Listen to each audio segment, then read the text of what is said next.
A gente pensa, então, as pesquisas não podem...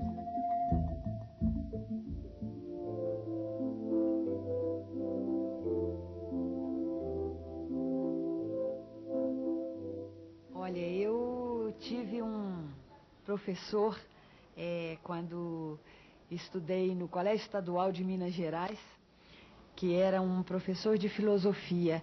Esse professor é que, na verdade, me iniciou ali no caminho da filosofia, me mostrou pela primeira vez esse caminho que hoje percorro e que marca a minha vida. E ele era um sujeito meio antiprofessor, pelo menos do jeito como a gente tem essa imagem. Ele costumava nos desafiar muito. Ele dizia: Dona Terezinha, se vai ficar depois cuidando de fraldas e de panelas, para que ficar lendo Descartes?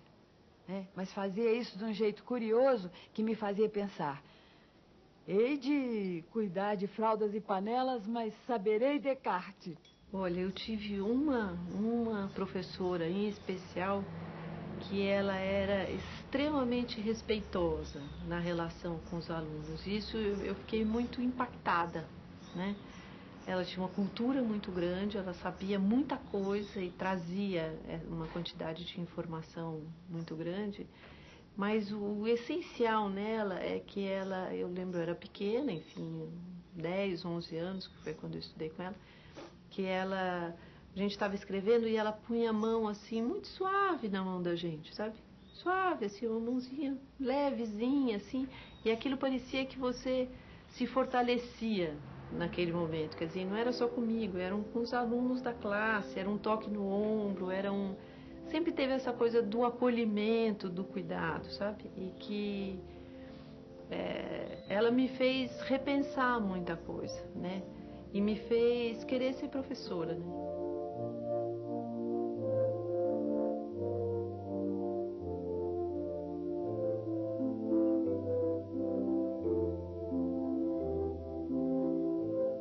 O que me marcou muito na minha infância foi realmente assim, a educação integral, não é? Sempre aquela preocupação, nós cantávamos muito, nós brincávamos muito, nós rezávamos muito, nós participávamos muito. Agora, as professoras realmente eram muito boas, assim, a gente aprendia muito, mas aquilo não me marcou tanto quanto o conjunto das coisas.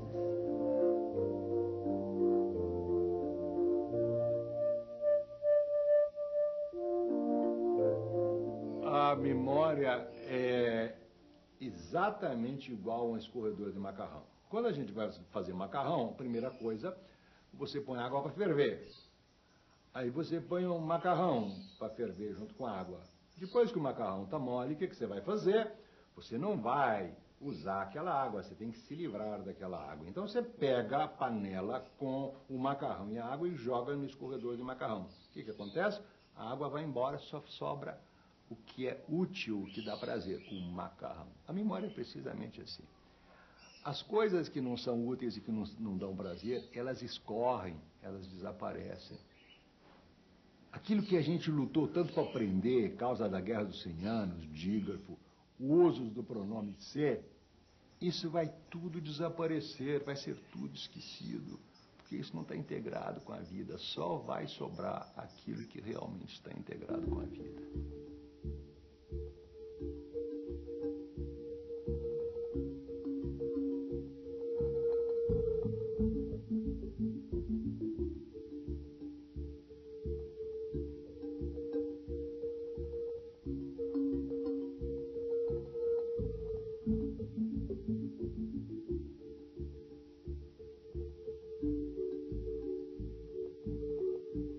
Aprender não é natural nem espontâneo, ensinar não é natural nem espontâneo. Por isso inventou-se a escola. Porque senão não precisava escola. A minha preocupação tem de ser com o aluno. A minha única preocupação é o aluno. O conteúdo é apenas acessório, como diz o Roland Barthes. O conteúdo, ele vem pela banda, ele é acidental, é alguma coisa que vai chegando por trás. Porque a coisa realmente essencial na educação é a gente ser capaz de conversar e compreender uma situação que está sendo vivida. Então, mas isso precisa mudar a cabeça dos professores. Então, uma coisa que eu penso é o seguinte, que a grande questão da educação não é nem currículo, nem programa, nem lei de diretrizes e bases, porque as pessoas vão continuar a fazer as coisas do mesmo jeito. As pessoas não se transformam por causa de leis. O grande segredo da educação é a cabeça dos professores. Nós teremos uma educação transformada quando os professores começarem a olhar para os alunos de uma maneira diferente. Ou seja, começarem a sentir que os alunos são companheiros numa grande aventura de viver. Eu tenho que saber como é que o homem aprende, para poder facilitar que ele aprenda. Agora, como? Tenho certeza que não é ouvindo. Tenho certeza que ele tem que estar envolvido nessa ação.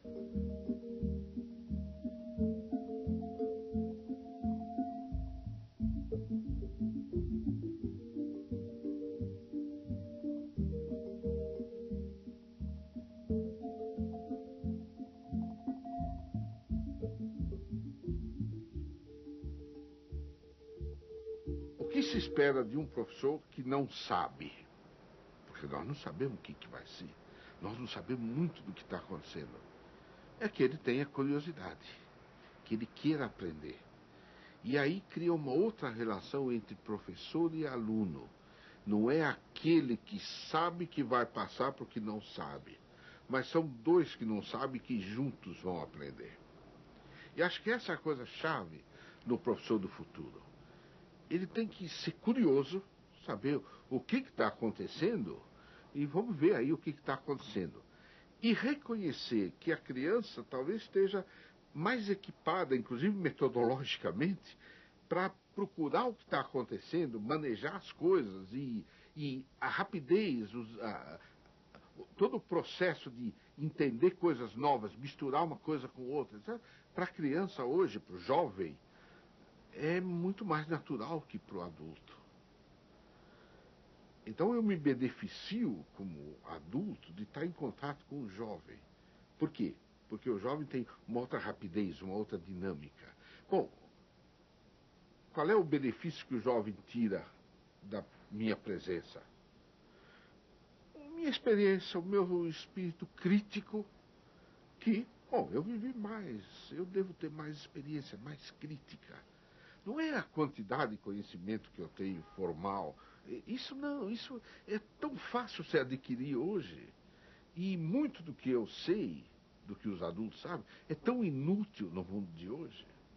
É tão sem interesse, é tão defasado, que não é esse o grande trunfo que tem o professor na hora que ele entra na sua profissão. A única coisa que ele tem de trunfo é ele ter vivido mais, viu mais, teve mais experiências, deve ter desenvolvido um espírito de crítica mais aguçado. Isso é precioso para as crianças. E na hora que você junta essas duas coisas, você deve ter a escola do futuro.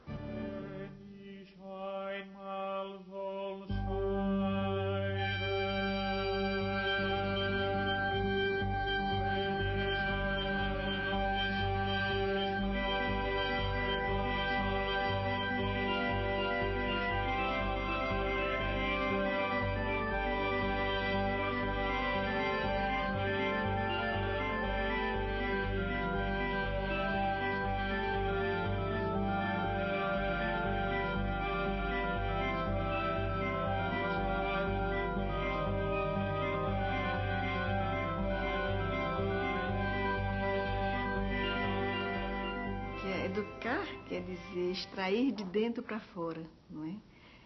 E educação, na verdade, eu acho que é justamente esse apostar na vida, essa crença que o ser humano traz o equipamento para a vida, né? E de que você permita que ela se expresse. Então, a escola deve ser um espaço que favoreça essa expressão, né? A manifestação de cada um. O momento educacional tem que ser um momento de muita criatividade, no qual o professor e o aluno, eles se juntam nessa criatividade, na busca desse nome. Nessa junção, o que nós temos? Imaginação, expectativa, sonho, etc., dos jovens, experiência crítica dos velhos. Boa educação é aquela que faz querer mais educação, né? O desejo de saber, a alegria. Acho que enquanto não houver espaço para a alegria, a escola está incompleta. A alegria mesmo da descoberta, né? Saber e sabor têm a mesma origem etimológica. Então, o mundo fica com mais gosto se eu sei dele.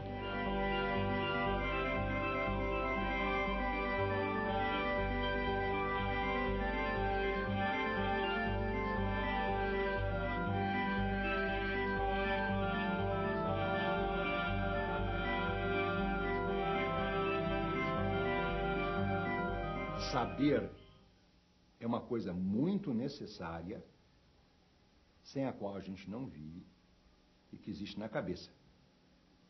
Eu sei fazer coisas. A gente tem que saber. Saber é ter conhecimento da técnica, de como é que a coisa funciona. Sabor é outra coisa completamente diferente. Saber acontece na cabeça. Sabor acontece na língua. É quando a gente degusta. Sabor tem a ver com sábio. O sábio é um especialista em sabores. Sábio, sapio, em latim, quer dizer eu degusto. Então, o que é que dá felicidade para a gente? É a gente saber a teoria das comidas ou é a gente degustar a comida? Saber é muito importante para fazer a comida, mas a felicidade vem quando a gente degusta a comida. Então eu diria o seguinte, que o objetivo da vida é que a gente deguste. Degustar significa o quê? A gente degusta não é só com a boca, a gente degusta com o nariz, com os olhos, com todos os sentidos. Degustar uma obra de Bach.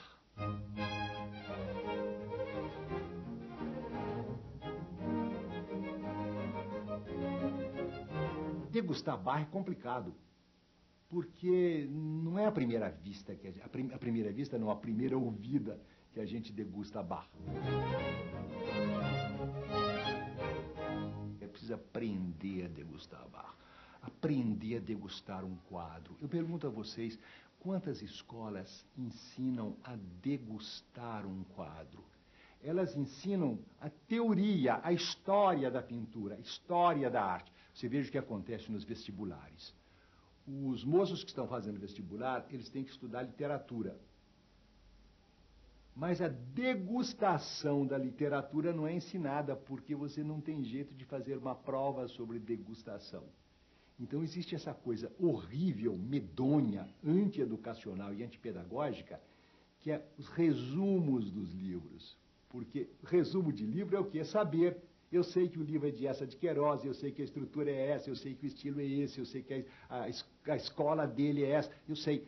Mas eu não aprendi a degustação, o prazer. O resultado disso é o seguinte, se estuda muita literatura, mas eu pergunto, quantos são os moços que depois de passar por todo esse estudo, têm o prazer de ler, gostam de ler? Isso não acontece. Nós não estamos ensinando a arte de degustar a vida. Portanto, você veja, a educação se divide em duas partes. Uma das partes da educação é ensinar, como eu disse a vocês, as ferramentas, os meios de vida. Todas as ferramentas são meios de vida. Mas a outra parte é ensinar a degustação da vida.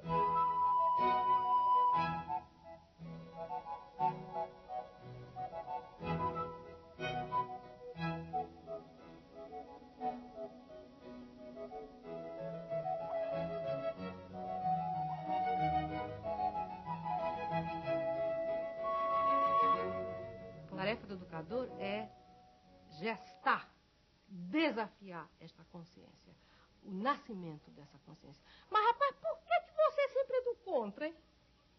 Mas, menino, vem cá, por quê? Fundamente o que você está dizendo. Por que você pensa isso? Por que você está defendendo isso? Ou seja, assuma. É ofício, estudar é ofício, tem que se aprender a estudar. Ninguém aprende a cuidar de vaca, de boi, de planta, sem começar a praticar. Se ele não aprende, não começa a aprender a estudar, ele não vai aprender nunca. Ninguém ensina. Ele vai devolver o que o professor diz, porque a prova leva a isso. O tipo de avaliação por prova leva a isso. E a outra coisa que eu acho que a gente tem que fazer é, de alguma maneira, ajudá-los a acender a própria fogueira da busca do seu próprio saber.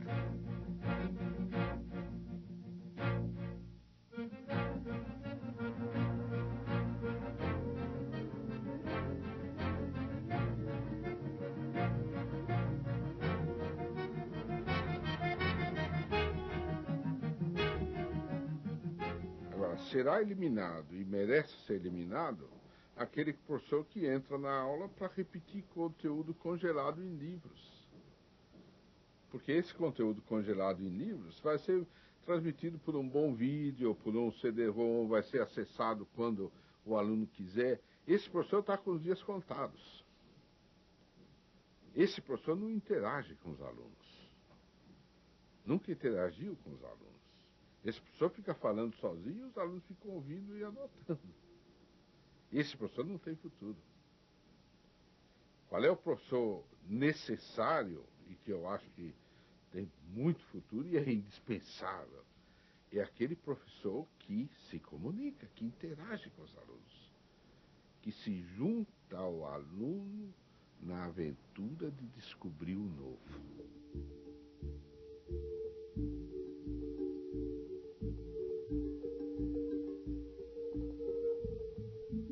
Muitas crianças, adolescentes e pessoas que você acha que são completamente burrinhos, estão com a inteligência flácida. Por que estão com a inteligência flácida? Porque não houve ninguém que erotizasse a inteligência. É preciso que a inteligência seja erotizada. Aliás, é interessante o Fernando Pessoa falar nisso. Ele tem um verso que ele diz: sinto uma erecção na alma. Olha, sinto uma erecção da inteligência. Por quê? Porque houve um professor que me provocou e aí eu fico com vontade de transar com aquela disciplina. Aí vou lá e transo com ela. Aí eu descubro que é bom transar com ela. Só o que nós temos que fazer é desafiar para que eles nos ultrapassem. Sejam melhores que a gente, melhores pessoas, com mais respeito, com mais conhecimento, com mais autorrespeito. Essas coisas, pô. Mas não é ser bonzinho, é ser exigente.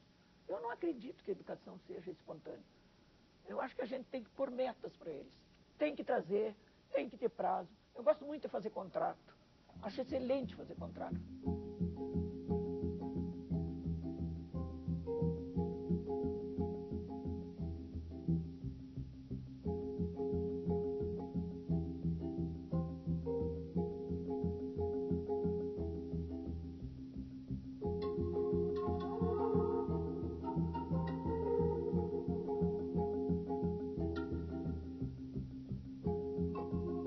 Nós esperamos que o futuro seja melhor.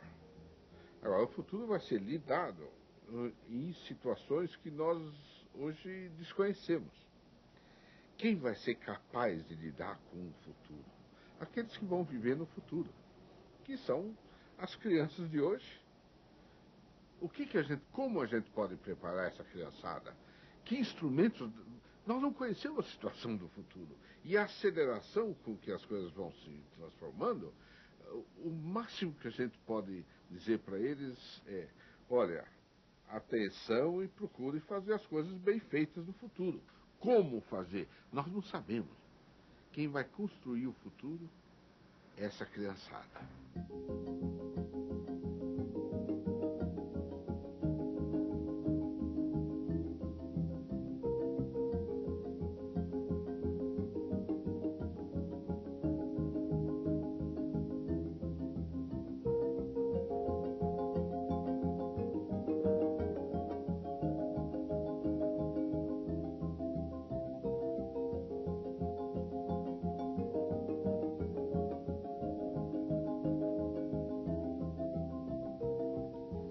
desafios da educação hoje são os mesmos desafios da educação há 2.000 anos, há 5.000 anos atrás. O objetivo da educação é ajudar as pessoas a pensar a vida. A aprendizagem sempre acontece assim, quando a gente se defronta com um desafio, um problema que a gente não consegue resolver. Aí a gente pensa. Quando, por exemplo, os homens desabrigados, debaixo da chuva, do vento, do frio, eles tiveram que pensar, que fazer? Aí a cabeça começa a pensar e eles inventaram casas de todos os tipos. Isso é verdadeiro para todas as situações. E eu acredito firmemente o seguinte, que a inteligência só funciona quando ela se defronta com um desafio. De modo que o grande desafio da educação hoje e em todas as épocas é tomar consciência dos desafios e ajudar as crianças e os adolescentes a pensar sobre esses desafios. Educar não é ensinar respostas. Educar é ensinar a pensar.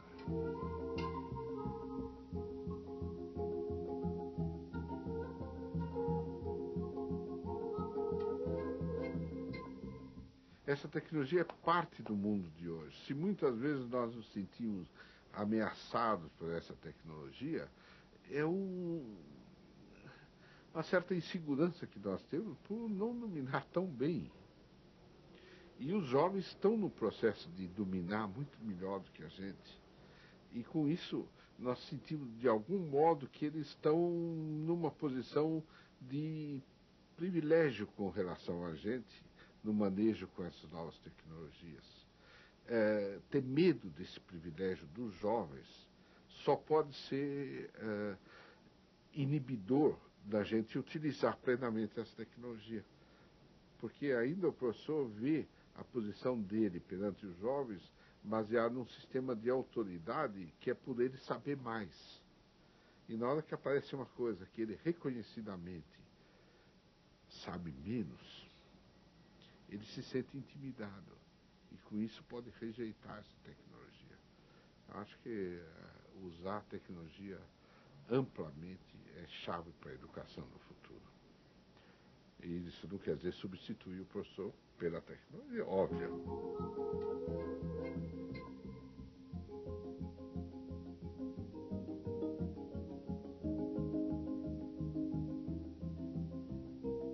E se acredite na vida, sabe?